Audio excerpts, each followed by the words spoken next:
Une lettre venue que d'outre-tombe. Un salon enveloppé de secrets. Bienvenue à Conte Policier, je suis votre hôte Louis. Dites-moi, où vous trouvez-vous pour résoudre cette énigme?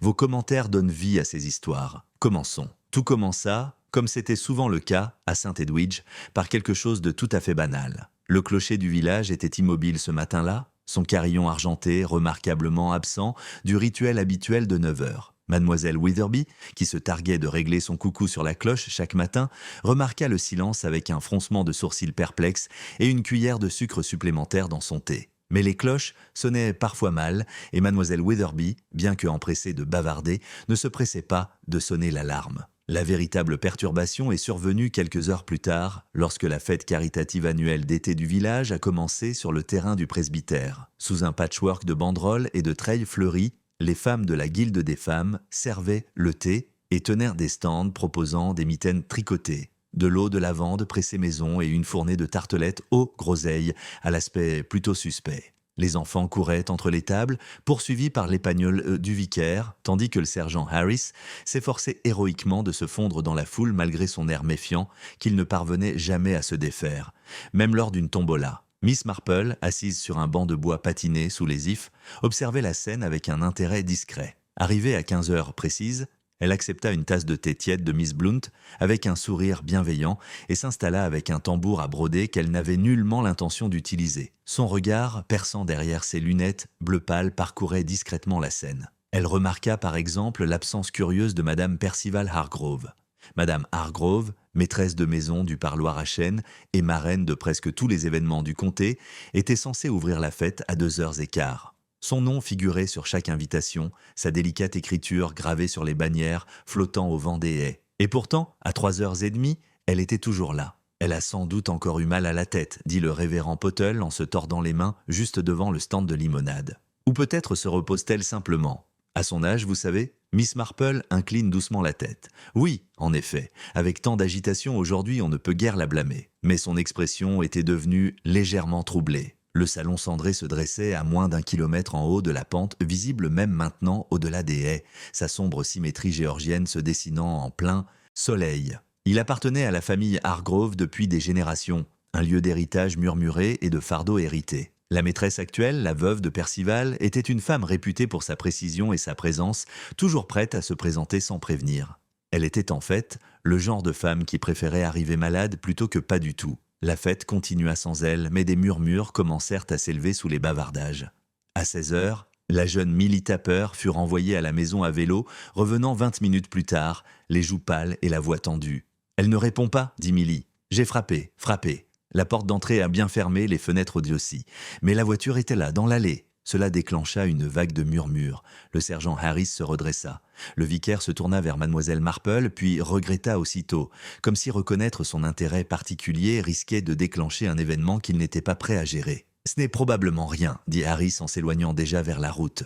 Juste pour se reposer et ne pas être dérangé. Mais les lèvres de Miss Marple étaient pincées. À 17h, Harris revint. Et il n'était pas seul. 2 agents suivaient, portant le poids indéniable de leurs responsabilités. Miss Marple se leva de son banc sans attendre d'annonce. 1 heure plus tard, la confirmation fut faite. Madame Percival Hargrove avait été retrouvée dans le salon ouest du salon cendré, seule, sans vie, assise bien droite dans un fauteuil en acajou sculpté près de l'âtre. Ses mains étaient jointes sur ses genoux et son expression, selon le policier, trahissait un profond silence, comme si elle s'attendait à la fin. Il n'y avait aucun signe de violence, pas d'effraction, pas de verre brisé, aucun cri n'avait été entendu. Le seul détail inhabituel, peut-être, était la fine traînée de cendres grises éparpillées à ses pieds, s'échappant de la grille froide comme si quelqu'un avait attisé les braises bien après l'extinction du feu. Cause naturelle, suggéra le docteur Elwell en haussant les épaules. Elle n'était pas jeune, mais elle n'était pas malade, murmura Miss Marple. Ce soir-là, les villageois parlaient à voix basse, comme si une règle tacite avait été transgressée. Les lumières des salons restaient allumées tard dans la nuit. Mademoiselle Witherby ne s'occupait pas de son horloge, la cloche ne sonnait toujours pas. Et au salon des cendres, les cendres restèrent immobiles, comme si elles gardaient un secret. Miss Marple était assise près de sa fenêtre, tricotant intacte sur ses genoux, son esprit passant déjà au crible les fils de l'habitude, des détails et du silence.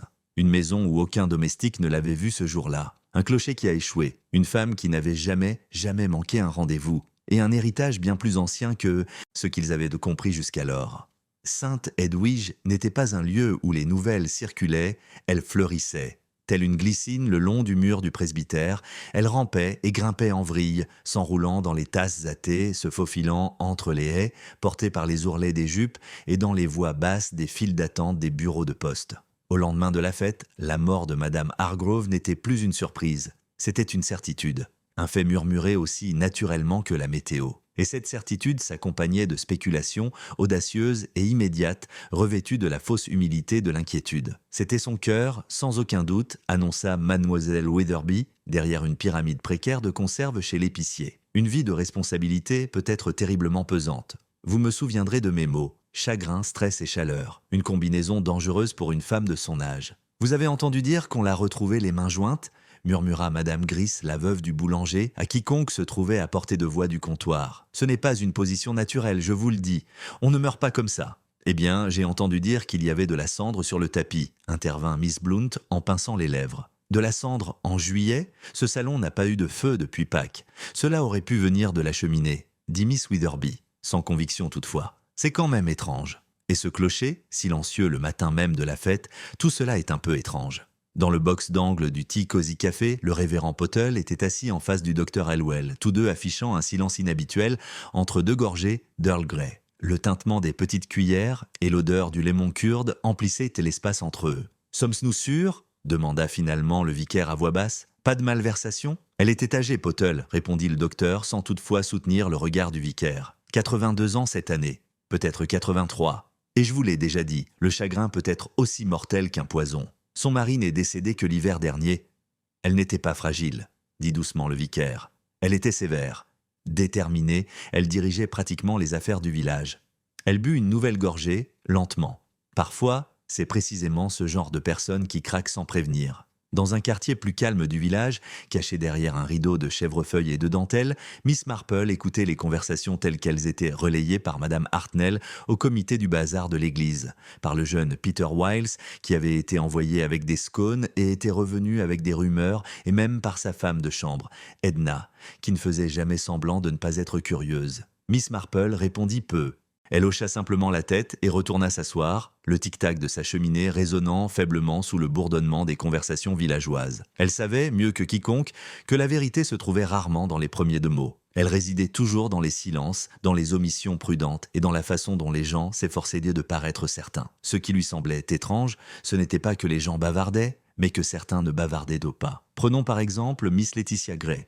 Laetitia, la compagne de Madame Hargrove, était plus secrétaire que servante, n'eut une présence discrète au salon des cendres, gérant lettres, correspondances et quelques invités gênants. Réservée de nature et célibataire par inclination, on la voyait rarement au-delà des grilles du domaine. Et pourtant, le lendemain matin de la fête, elle n'avait pas fait son voyage habituel au village pour prendre le courrier ou rendre visite à l'apothicaire. Personne n'avait non plus vu le jardinier des Hargrove, M. Quill, un homme excentrique, connu pour citer des poèmes à ses dahlias et insister sur le fait que ses tomates répondaient à Chopin. L'absence du jeune Francis Hargrove était encore plus curieuse. Héritier d'Achen-Parlor, Francis n'était revenu au village que 2 mois auparavant, après près de 10 ans passés à Florence et à Rome. Les villageois ne l'avaient pas revu depuis l'annonce de la nouvelle. Même s'il semblait qu'il était de retour au manoir pour régler des affaires familiales, une phrase répétée par ceux qui l'avaient entendu de quelqu'un d'autre. Miss Marple avait brièvement rencontré Francis à la poste à son retour, remarquant son sourire trop rapide et son anglais saccadé, teinté d'étrangeté, comme s'il se demandait s'il était encore à sa place. Il avait regardé par-dessus sa tête lorsqu'elle l'avait salué, non pas par impolitesse, pensa-t-elle, mais par distraction. Il cherchait quelque chose ou quelqu'un qui n'était pas immédiatement présent. Maintenant que sa mère était partie, il était censé hériter de la maison, du terrain et de la modeste fortune qui l'accompagnait. Mais l'héritage complique souvent le deuil. Miss Marple avait vécu assez longtemps pour savoir que le deuil pouvait prendre de nombreuses formes, et certaines d'entre elles étaient étrangement opportunes. Plus tard, dans l'après-midi, elle fit une lente promenade le long de l'allée du jardin en direction de l'église. Les rosiers sauvages avaient fleuri tôt cette année, s'épanouissant le long des murs de pierre. Au portail, elle s'arrêta et aperçut la jeune Milly Tapper assise en tailleur sous le chêne, une craie à la main, griffonnant quelque chose dans la terre. « Tu es une fille intelligente, Milly, » dit doucement Miss Marple. « Puis-je me joindre à toi un instant ?» Milly rayonnait. « Bien sûr, Miss Marple. Je fais des cartes. Celle-ci représente la fête. » Miss Marple se pencha par-dessus l'épaule de la jeune fille, examinant l'agencement rudimentaire, la tente à thé, les stands à gâteaux, la balançoire, et enfin un carré griffonné marqué PHPH. Demanda-t-elle. Percival Hargrove, répondit Milly. Il avait l'habitude de venir s'asseoir près des roses pendant la fête. Maman dit qu'il détestait les gens mais qu'il aimait l'odeur. Il le faisait chaque année. Miss Marple cligna des yeux, intriguée. Le savait-il? Mais pas cette année, ajouta Milly. Pas depuis sa mort? Non, dit doucement Miss Marple. Je suppose que non. En rentrant chez elle, ses pensées ne tournaient pas autour de la fête, ni même du salon, mais autour du clocher. Il n'avait pas sonné, et personne ne lui avait encore expliqué pourquoi. Le cordon de la cloche était logé dans l'escalier en bois de l'église, caché derrière la chaire. On le manipule rarement. Et pourtant, le matin même de la mort de Madame Hargrove, il avait lâché. Coïncidence? Peut-être. Mais Miss Marple se fait rarement aux coïncidences. D'après sa longue expérience, les coïncidences étaient dites comme les mauvaises herbes dans un jardin bien entretenu. Elles poussaient quand quelque chose n'allait pas. Ce soir-là, alors que le soleil couchant s'étendait sur les collines, Miss Marple ouvrit son vieux carnet et commença une liste. Elle ne savait pas encore ce qu'elle cherchait, seulement qu'elle le saurait quand cela se présenterait. Une femme meurt en silence. Aucune cloche ne sonne. Descendre dans un foyer qui devrait être froid. Des visages absents, trop de silence. Et quelque part, caché sous tout cela, le faible écho de quelque chose de délibéré. L'enquête sur la mort de Madame Hargrove fut ouverte discrètement, le coroner citant des conclusions préliminaires, suggérant des causes naturelles, en attendant un examen plus approfondi. Mais à Saint-Edwig, ces vagues déclarations ne satisfaisaient de personne. Et encore moins le sergent Harris, qui, à son honneur, n'avait pas encore clos le dossier. Miss Marple non plus, bien sûr. Le lendemain matin des funérailles, une cérémonie austère eut lieu dans la vieille église en pierre, dont les bancs étaient pleins à craquer. Le sergent Harris remonta le chemin de gravier jusqu'au salon cendré. Son pas était lourd, mais il s'efforça de le dissimuler, époussetant une poussière inexistante de sa manche en s'approchant des doubles portes en chêne. Elles étaient entrouvertes, comme réticentes à accueillir ou à refuser. Francis Hargrove le rencontra dans le hall. Le jeune homme était pâle, ses cheveux blonds, un peu négligés, ses yeux creux et cernés de fatigue. Il portait une cravate noire et des gants, bien qu'il fasse trop chaud pour l'un ou l'autre. « Sergent » dit-il catégoriquement, « je suppose que cela concerne le domaine ?» Harris s'éclaircit la gorge. « Pas tout à fait, monsieur Hargrove, je suis venu pour la mort. »« De votre mère ?» Francis haussa un sourcil. « Je croyais que le médecin avait dit que c'était naturel. Son cœur. Nous gardons l'esprit ouvert. » Une lueur d'irritation passa sur le visage de Francis, rapidement atténuée. « Très bien, si vous le souhaitez. » Ils s'installèrent dans le salon ouest où Madame Hargrove avait été retrouvée. La pièce avait depuis été nettoyée, le tapis fraîchement battu, l'âtre ciré. Pourtant, l'atmosphère y était toujours aussi calme et aride, comme si l'instant de la mort s'était gravé dans les murs. Elle passait la plupart de ses après-midi ici, dit Francis en désignant le fauteuil près de la cheminée. Elle lisait, écrivait des lettres, de temps en temps elle recevait. Elle n'avait pas l'air malade? Francis hésita. Elle n'était pas du genre à se plaindre. Les yeux de Harris se posèrent sur l'âtre. Qui avait éteint le feu? Je ne sais pas, répondit Francis. Je ne suis presque plus dans la pièce depuis ce jour-là. Et la cloche? Demanda Harris. Elle n'a pas sonné le matin de la fête. Bizarre, non? Francis leva les yeux plissés. Nous ne sommes pas responsables du clocher. Non, admit Harris. Mais ta mère était plutôt pointilleuse sur l'ordre et le timing, n'est-ce pas? Tu ne crois pas qu'elle l'aurait remarqué? Francis esquissa un léger sourire, amer et ténu. Ma mère remarqua tout. En partant, Harris remarqua le son lointain d'un piano, doux et hésitant. Quelqu'un à l'étage jouait un nocturne, les notes inégales, comme si elles provenaient de sa mémoire plutôt que d'une lecture musicale. Il prend une note mentale. Pendant ce temps, Miss Marple, sans y être invitée, mais certainement pas sans y être impliquée, menait sa propre enquête discrètement. Elle a commencé avec Laetitia Gray. La secrétaire compagnon travaillait chez les Hargrove depuis 9 ans. Son visage exprimait rarement plus qu'un léger malaise ou une complaisance silencieuse. Miss Marple l'invita à prendre le thé sous prétexte de lui demander de l'aider à trier les vieux registres de dons pour la vente de charité de l'église. « J'aimais beaucoup Madame Hargrove », dit doucement Laetitia en remuant son thé sans le boire. Elle avait une présence. On savait toujours où l'on en était. « Et où étiez-vous » demanda doucement Miss Marple.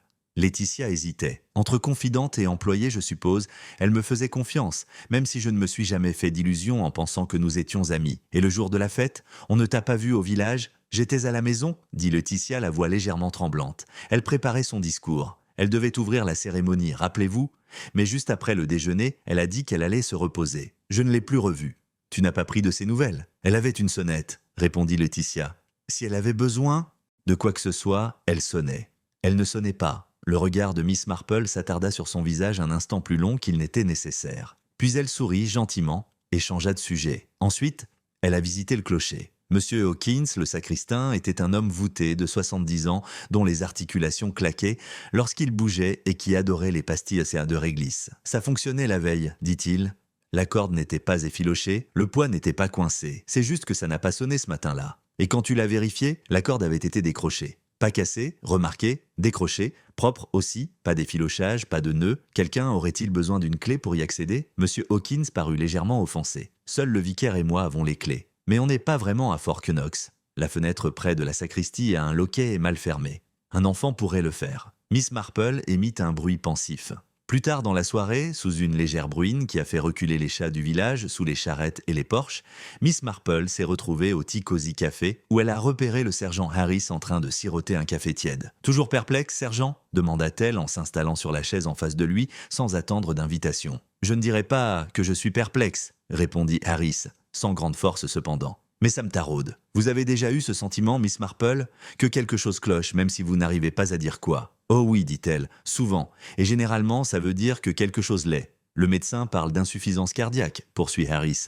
Aucune trace sur le corps, aucun signe d'empoisonnement, du moins aucun qui se soit manifesté immédiatement. Rien n'a été dérangé, pas même la cendre sur le foyer. La cendre ? Répéta Miss Marple. Oui, j'y pense sans cesse. Elle sirotait son thé. J'ai connu une femme, poursuivit-elle nonchalamment, qui brûlait chaque printemps de vieilles lettres dans son cœur, rien de bien important, juste des choses qu'elle préférait détruire plutôt que conserver. Une année, elle fut très contrariée de constater que les cendres n'avaient pas été enlevées. Voyez-vous, le bord carbonisé d'une enveloppe était encore visible, et l'écriture de sa sœur est tout à fait reconnaissable. « Tu crois que quelque chose a brûlé ?» demanda Harris en clignant des yeux. « Je crois, » dit doucement Miss Marple, que quelqu'un voulait faire disparaître quelque chose et quelqu'un d'autre l'a peut-être vu disparaître. Le café devint silencieux tandis que la pluie claquait contre les fenêtres. Miss Marple fouilla dans son sac et en sortit un petit papier plié. C'était la copie d'une lettre déchirée, tachée par endroits. Elle l'avait récupérée avec l'aide du jeune Peter Wiles dans le cendrier derrière le salon cendré.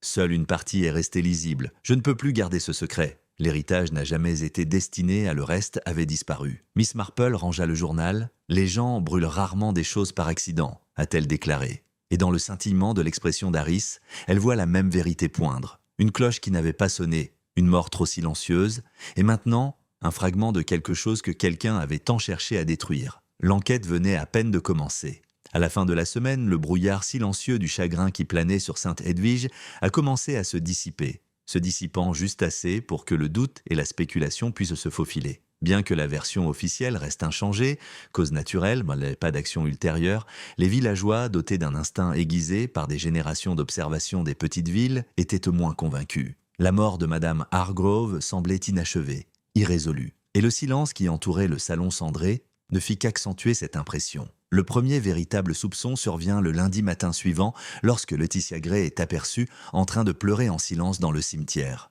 Non pas comme on pleure de chagrin, mais comme on pourrait pleurer d'effroi. Mademoiselle Weatherby, toujours attentive aux soubresauts sociaux, l'observa depuis l'étal du fleuriste. Elle n'avait pas l'air endeuillée, murmura-t-elle plus tard à Madame Gris. Elle paraissait effrayée. Laetitia n'était pas la seule à attirer l'attention. Francis Hargrove, dont l'héritage du domaine semblait désormais incontesté, avait pris l'habitude de se promener seul dans le domaine à des heures indues. Plusieurs villageois rapportèrent de l'avoir aperçu à l'aube près du mur d'enceinte en pierre, les mains derrière le dos, la tête pensive. Chez l'épicier, Madame Partridge mentionna l'avoir vu tenant un vieux registre relié en cuir devant la banque de Much-Lealing. Le directeur de la banque, affirma-t-elle, avait l'air furieux. Pendant ce temps, Miss Marple continuait d'avancer tranquillement et consciencieusement dans le paysage des détails murmurés. Elle prenait le thé avec Miss Blount, aidait à trier les recueils de cantiques avec la femme du pasteur et, à chaque conversation, guettait les absences, les noms non mentionnés, les faits trop soigneusement présentés.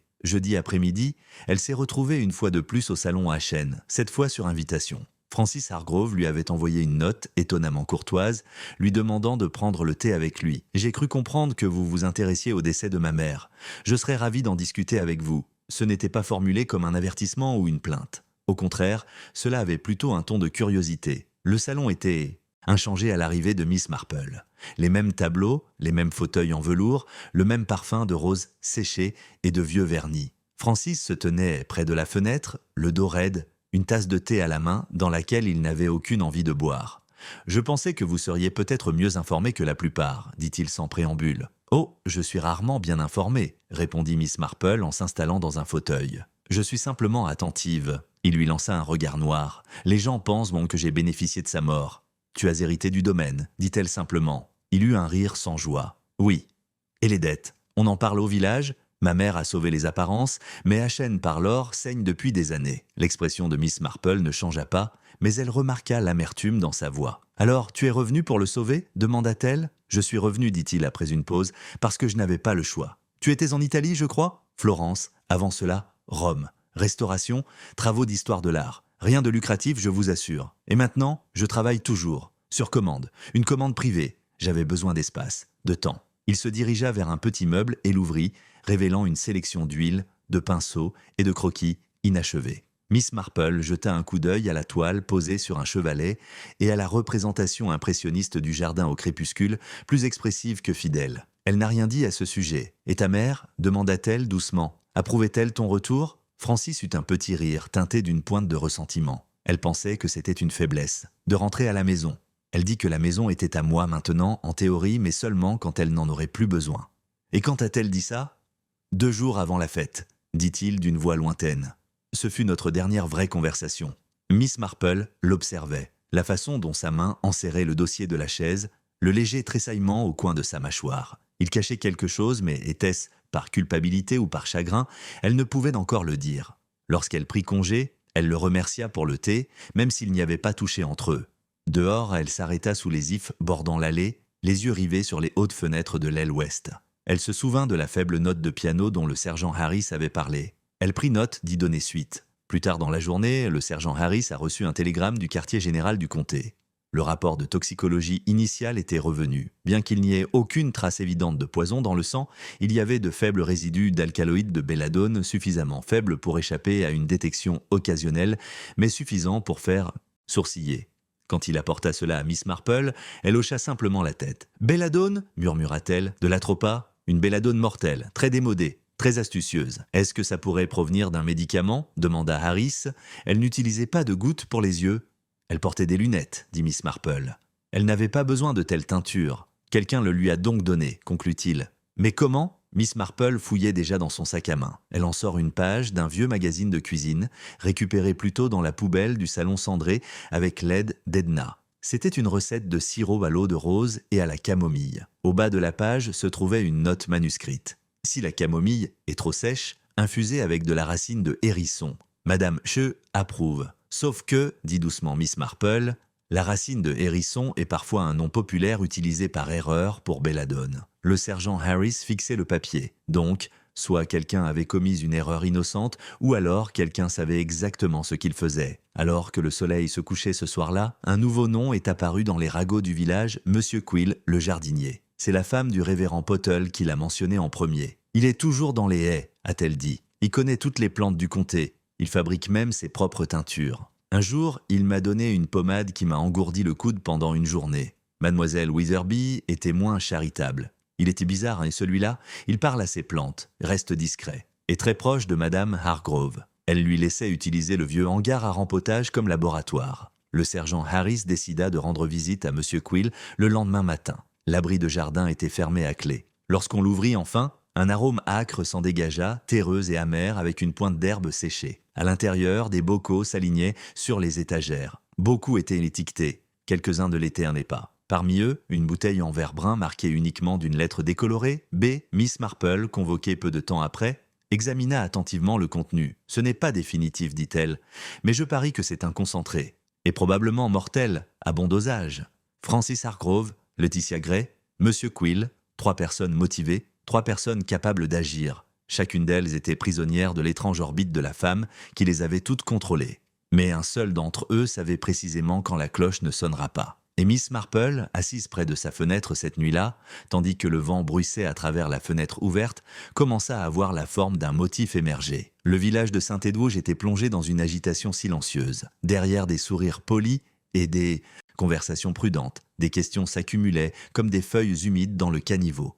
Comment une femme si forte, si exigeante, avait-elle pu mourir sans un bruit ? et qui, parmi ses proches, avait le secret de transformer une mort naturelle en quelque chose de bien plus sinistre? Miss Marple, toujours patiente, avait passé les jours précédents à tisser des liens que personne n'avait encore osé suivre. Elle avait interrogé, observé et recueilli discrètement des détails qui auraient pu paraître anodins à d'autres, mais qui, dans son esprit expérimenté, étaient entre les notes délicates d'une symphonie complexe. Ce matin-là, elle reçut une visiteuse, une femme grande et élancée, les cheveux noirs tirés en arrière, les vêtements impeccablement coupés mais sobres. Il s'agissait de mademoiselle Lucy Whitcomb, une connaissance d'enfance de madame Hargrove, connue pour son engagement dans les œuvres caritatives locales et sa présence discrète mais influente au conseil du comté. Mademoiselle Marple, commença Lucy d'une voix ferme mais teintée d'urgence, j'espère ne pas être importunée, mais j'ai jugé important de venir vous parler. Pas du tout, répondit Miss Marple en désignant les tasses à thé posées sur sa table recouverte de dentelle.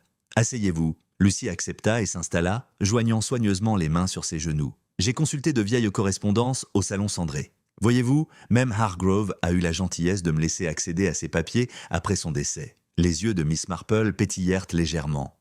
Vous voulez dire accéder à ses secrets? Lucy eut un léger sourire. En quelque sorte, j'ai trouvé une lettre cachée dans un volume de documents familiaux. Elle était scellée, mais le sceau était brisé. Son contenu suggère qu'un différend de longue date concernant l'héritage des Achen avait peut-être poussé quelqu'un à prendre des mesures désespérées. La lettre indiquait-elle qui? Demanda Miss Marple. C'est là toute la difficulté, dit Lucy. La lettre était adressée à Percival Hargrove, mais le nom de l'expéditeur était omis. Pourtant, elle faisait référence à un accord qui n'a jamais été pleinement respecté. Je vous en joins une copie. Elle glissa une feuille soigneusement pliée sur la table. Miss Marple la déplia délicatement.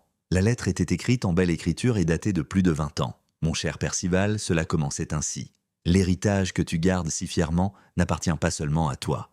Souviens-toi du pacte que nous avons conclu, des promesses échangées dans l'ombre. Trahir cette confiance reviendrait à détruire tout ce que nous avons construit. J'espère que tu comprends la gravité de ton choix. Aucune signature. Miss Marple plia soigneusement la lettre et leva les yeux. C'est une véritable énigme. Lucy hocha la tête. Effectivement. Et je me demande si cela pourrait être lié aux événements récents. Miss Marple ne répondit pas immédiatement. Ses pensées se portèrent plutôt sur le fragment brûlé qu'elle avait trouvé.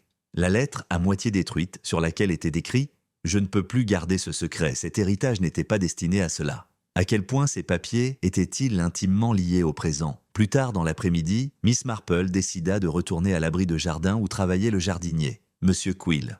Il était là, accroupi parmi les rangées d'herbes aromatiques en herbe, ses mains usées par les intempéries, stimulant délicatement les nouvelles pousses. « Monsieur Quill », appela-t-elle doucement. Il se redressa et s'essuya les mains sur son pantalon, offrant un sourire prudent. « Je pensais à la bouteille marquée B que tu gardes dans ton hangar. » Il hocha la tête, les yeux légèrement plissés. « Belladone, c'est une plante commune, mais dangereuse si on la manipule mal. Je l'utilise en teinture, certes, mais toujours avec précaution. Et Madame Hargrove a-t-elle déjà exprimé des inquiétudes à propos de vos expériences? Monsieur, qu'il hésite. Elle était curieuse mais méfiante. Elle me faisait confiance, mais pas aveuglément. Miss Marple insista doucement. Vous souvenez-vous de quelque chose d'inhabituel ce jour-là, la fête? Des visiteurs ou des livraisons? Il secoua la tête. Pas de livraison, pas de visiteurs inattendus. Seule Laetitia était venue tôt pour préparer quelques affaires. J'ai remarqué Francis marchant près de l'aile ouest en fin d'après-midi. Le regard de Miss Marple s'est aiguisé. Lui as-tu parlé? Seulement brièvement. Il semblait troublé.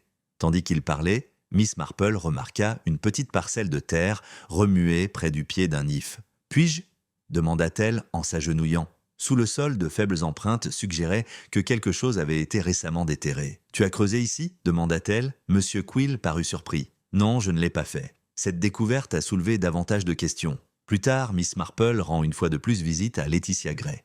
Elle est en mauvaise santé depuis les funérailles, confie Edna, la gouvernante, et très renfermée. Laetitia elle-même avouait se sentir accablée. Madame Hargrove était une femme formidable. Il y avait de nombreux secrets dans le salon cendré, dont certains qu'il valait mieux ne pas révéler, je le crains. La douce question de Miss Marple révéla un détail passé inaperçu.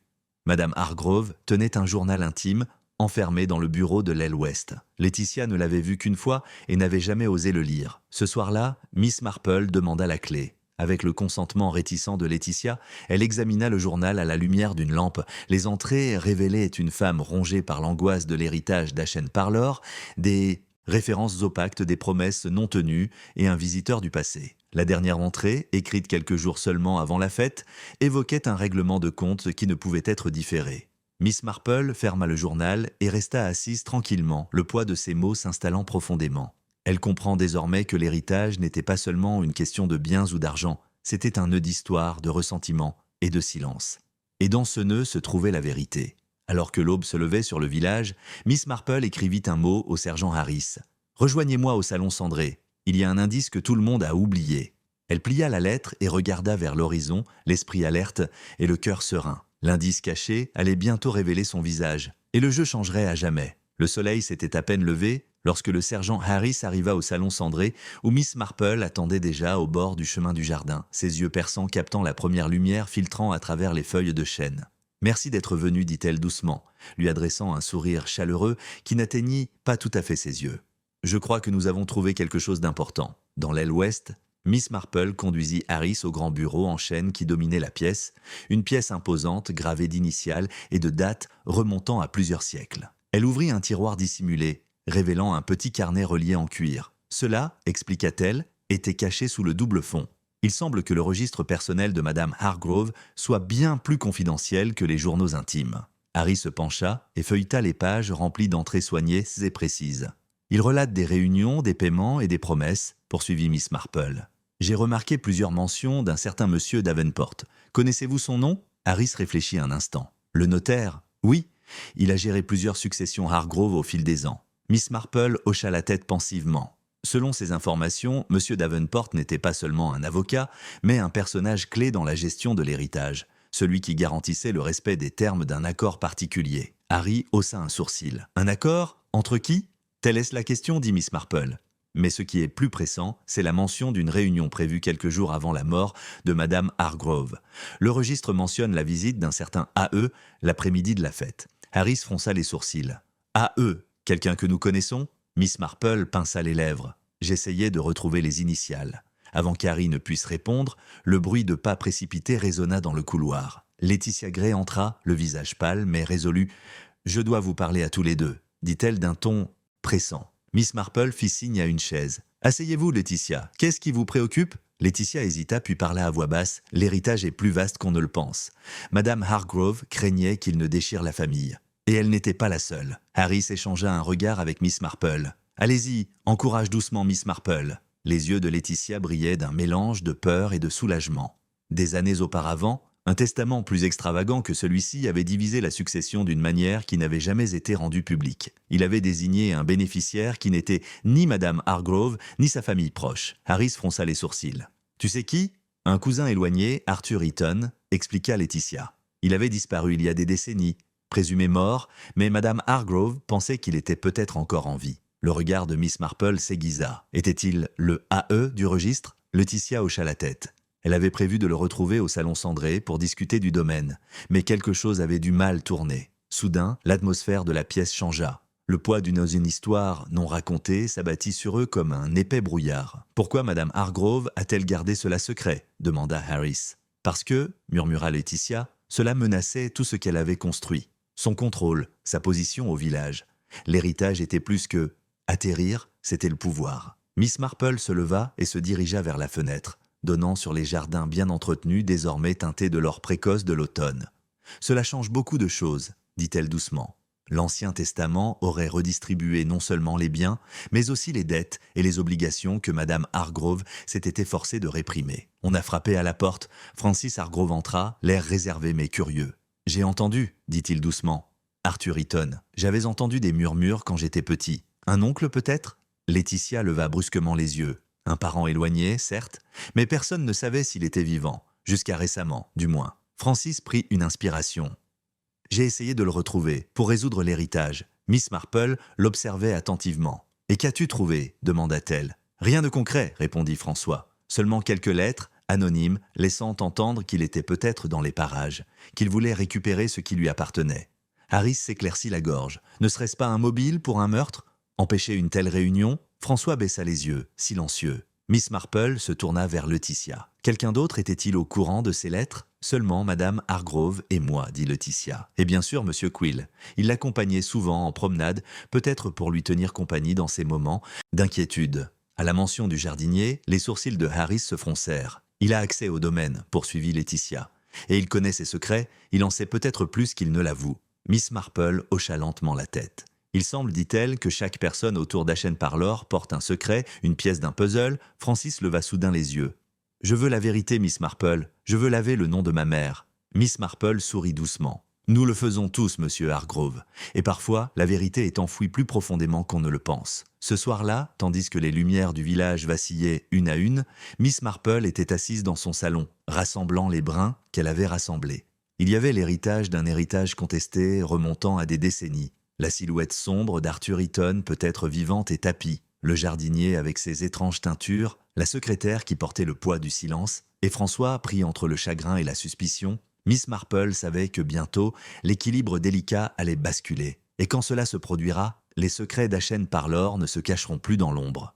C'est un jeudi matin venteux que le rythme tranquille de Saint-Edwige a été à nouveau brisé. La maîtresse de poste du village, Madame Tiddle, a découvert une lettre sur son comptoir. Une lettre adressée à personne en particulier mais contenant un avertissement effrayant. Laissez Ashenparlour tranquille, lisez-le ou faites face aux conséquences. La note n'était pas signée, mais l'écriture avait une familiarité troublante pour ceux qui l'avaient déjà vue. En quelques heures, la nouvelle s'est répandue comme une traînée de poudre, déclenchant de nouvelles vagues de peur et de suspicion. Miss Marple, toujours attentive, remarqua le voile soudain qui s'abattit sur le village, plus sombre que la simple peur de la mort. C'était une peur née d'une menace, d'un secret trop dangereux pour être révélé. Le sergent Harris s'est rendu au domicile de Miss Marple en milieu de matinée. « Nous avons trouvé autre chose au salon », dit-il d'un ton sombre. Une vitrine a été brisée dans la bibliothèque, rien n'a été volé, mais l'endroit a été fouillé. Les yeux de Miss Marple se plissèrent. Un avertissement ou une perquisition? Les deux peut-être, répondit Harris.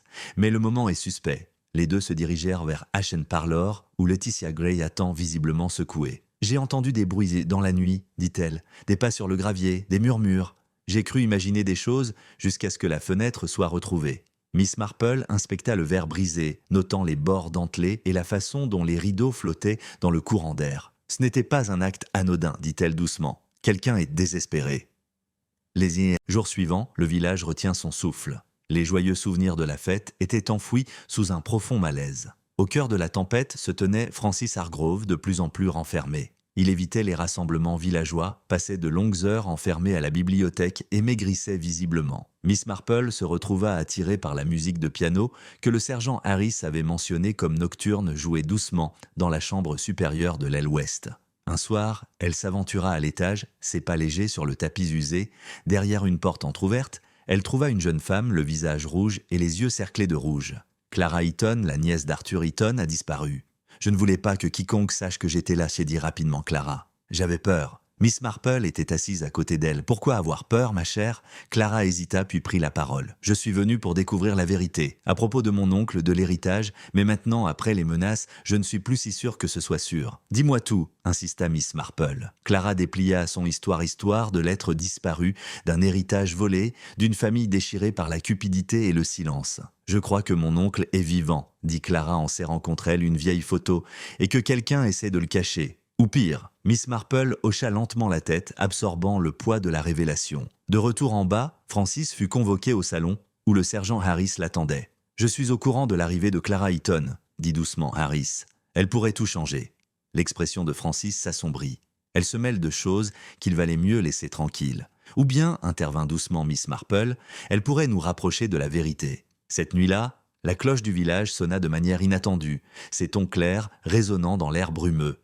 Le son surprit plus d'un car la cloche était restée silencieuse depuis le jour de la mort de Madame Hargrove. Miss Marple se tenait à sa fenêtre, regardant le brouillard rouler sur les champs. La sonnerie était un signal, un changement. Le jeu était en train de changer et les ombres qui s'accrochaient au salon cendré commençaient à s'agiter. L'air vif de l'automne transportait une tension subtile dans le village de Saint-Edwige, comme si les feuilles bruissaient de secrets chuchotés attendant d'être révélés. Miss Marple, assise près de la fenêtre de son salon, observait la lente progression du crépuscule avec une réflexion silencieuse. L'énigme qui avait enchevêtré le salon cendré touchait à son paroxysme, mais il lui restait une dernière étape à franchir pour révéler le véritable coupable. Elle avait convenu d'inviter les principaux suspects au salon le lendemain soir, sous prétexte d'une petite réunion pour discuter de l'héritage et des événements récents. L'invitation était prudente et discrète, destinée à atténuer les défenses plutôt qu'à les renforcer. Parmi ceux qui acceptèrent se trouvaient Francis Hargrove, Laetitia Gray, Monsieur Quill et, avec une certaine hésitation, Clara Eaton. Le sergent Harris était également présent, observateur silencieux dans les coulisses. Miss Marple accueillit chaque invité avec sa douce chaleur habituelle, les commissures de ses lèvres se soulevant juste assez pour exprimer sa cordialité sans révéler ses intentions profondes. La pièce, richement meublée avec une élégance désuète, resta silencieuse tandis que les invités s'installaient, la lueur des bougies dansant contre les hauts murs.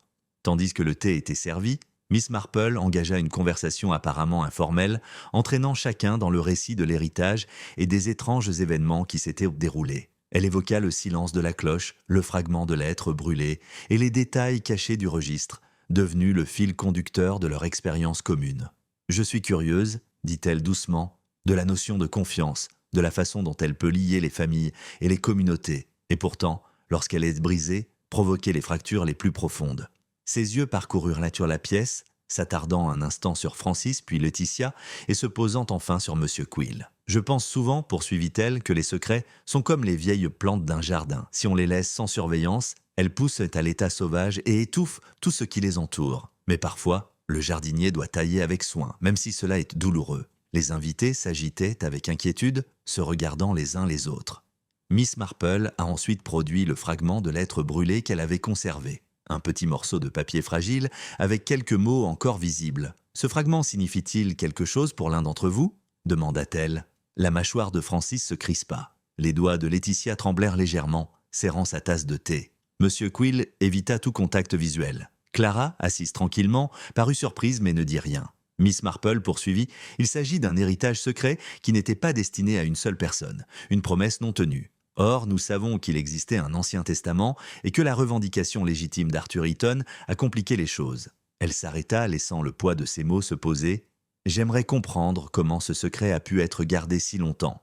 Qui a porté le fardeau de le cacher et qui a cherché à le garder secret, quel qu'en soit le prix ?» Son regard se posa sur François. Il s'éclaircit la gorge, la voix posée mais teintée de frustration. « Je reconnais que l'héritage était complexe, mais ma mère avait ses raisons. Elle protégeait la famille. »« Protéger Miss Marple », résonna doucement. « Ou contrôler ?» La pièce devint encore plus silencieuse. Le geste suivant de Miss Marple fut subtil mais délibéré. Elle raconta une anecdote concernant un scandale villageois ancien où la culpabilité d'un suspect avait été révélée non par des aveux, mais par sa réaction involontaire à une remarque apparemment innocente. Elle observait attentivement chaque invité, observant leurs manières, leurs petites expressions faciales.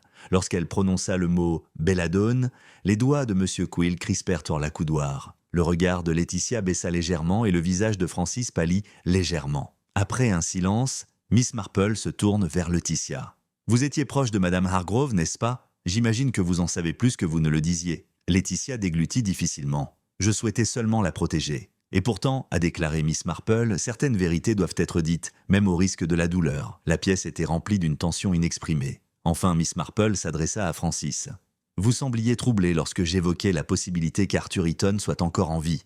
Auriez-vous l'amabilité de partager vos réflexions ?»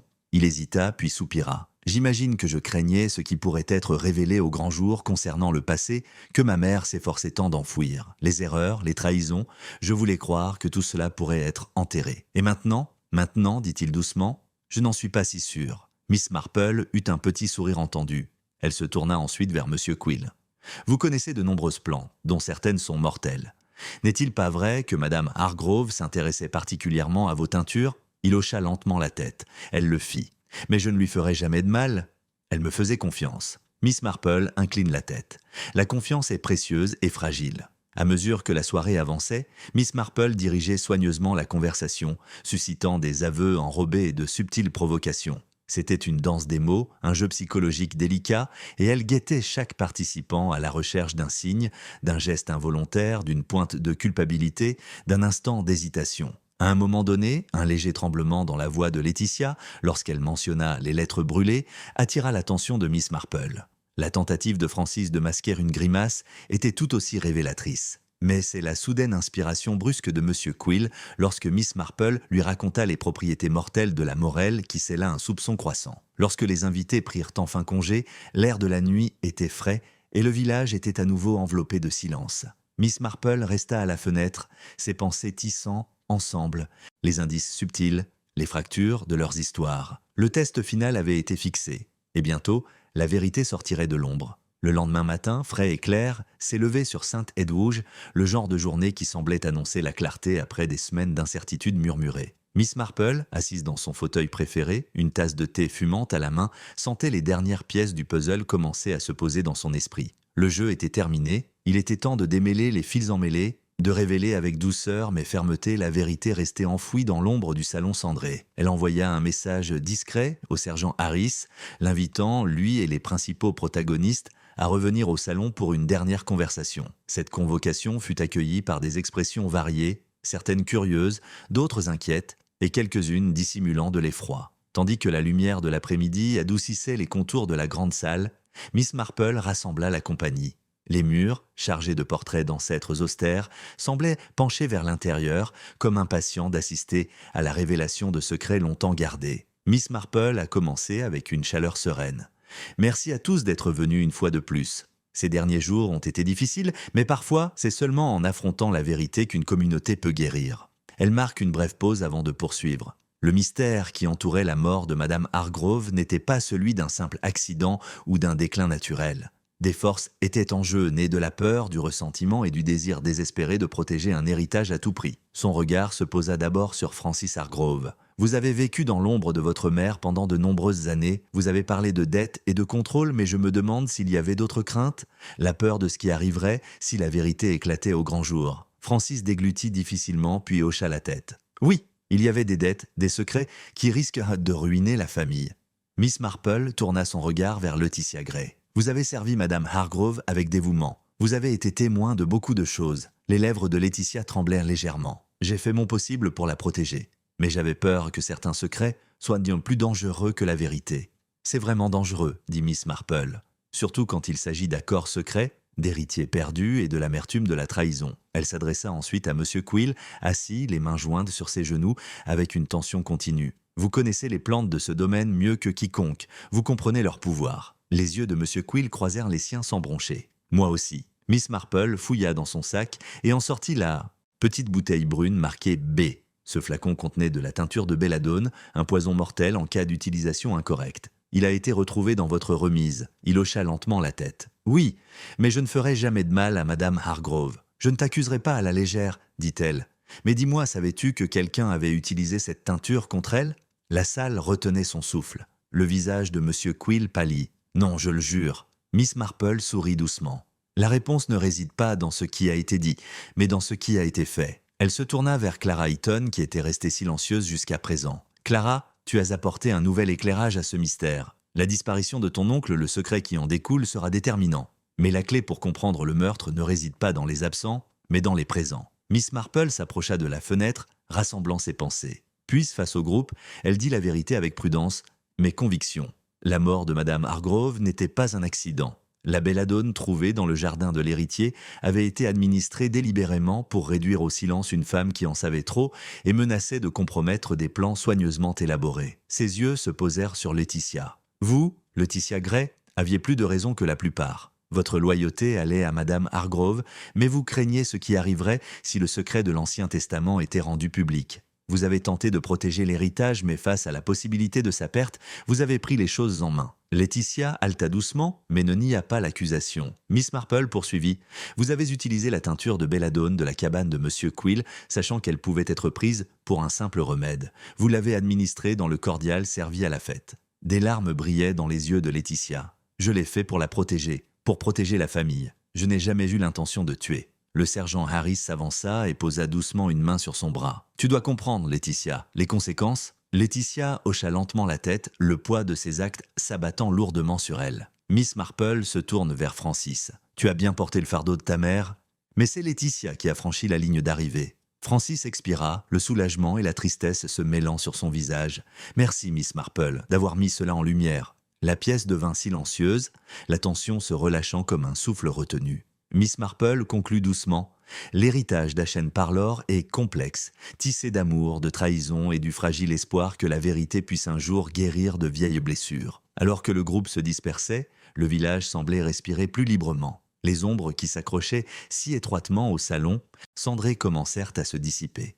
Miss Marple resta un moment de plus à contempler le jardin où sonnait autrefois la cloche. La cloche sonnera à nouveau, mais avec de l'espoir, pas du chagrin. Et comme toujours, Miss Marple comprenait la vérité persistante. La nature humaine, avec toute sa lumière et ses ténèbres, continuerait de surprendre et de dérouter, mais elle ne pourrait jamais échapper complètement à l'examen attentif d'un observateur patient. Le village de Saint-Edwige retrouvait peu à peu son rythme paisible, même si les échos des événements récents persistaient comme une légère brume sur les champs au petit matin. La révélation au salon cendré avait apporté une douloureuse clarté, mais elle marquait aussi le début d'un timide rappel que même les blessures les plus profondes pouvaient se guérir avec le temps et la compréhension. Miss Marple, comme toujours, demeurait une observatrice silencieuse au milieu des marées changeantes de la vie du village. Elle prit place, comme d'habitude, près de la fenêtre de son salon douillet, l'arôme familier du thé fraîchement infusé, l'enveloppant comme une étreinte chaleureuse. Dehors, les arbres se balancèrent doucement au gré de la brise,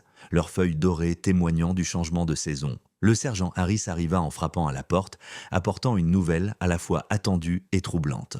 Laetitia Gray avait été placée en garde à vue, et ses aveux pesèrent lourdement sur tous ceux qui la connaissaient. Le village était en effervescence, la sympathie se mêlant avec inquiétude au jugement.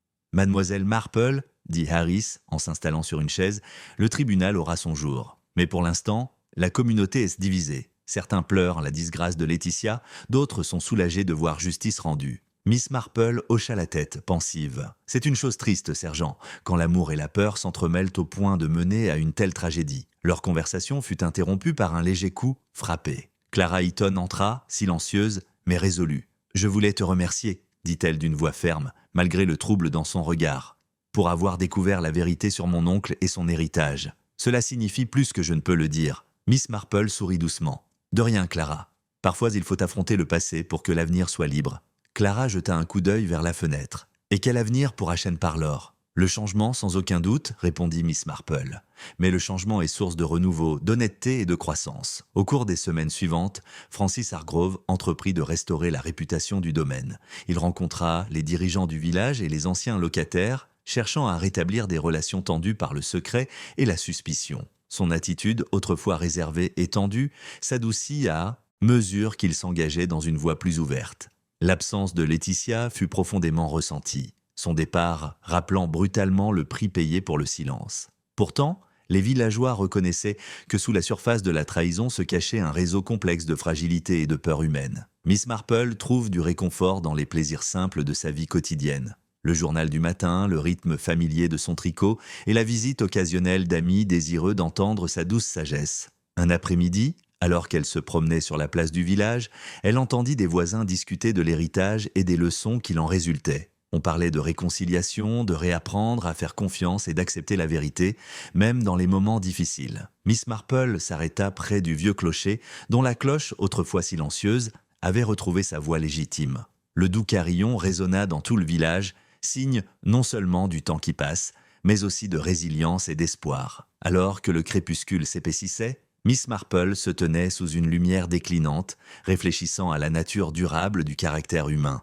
Le cœur d'un village, songea-t-elle, ne réside pas dans ses bâtiments ou ses terres, mais dans les gens, leurs secrets, leur gentillesse, leurs défauts et leur capacité à pardonner. Et sur ce, elle se tourna vers la maison, satisfaite de savoir que même si des mystères peuvent surgir à nouveau, il y aura toujours ceux qui observeront tranquillement, écouteront attentivement et chercheront patiemment la vérité. Car entre les mains douces de Miss Marple, l'héritage d'Ashen Parlor de Saint-Edwige lui-même était en sécurité.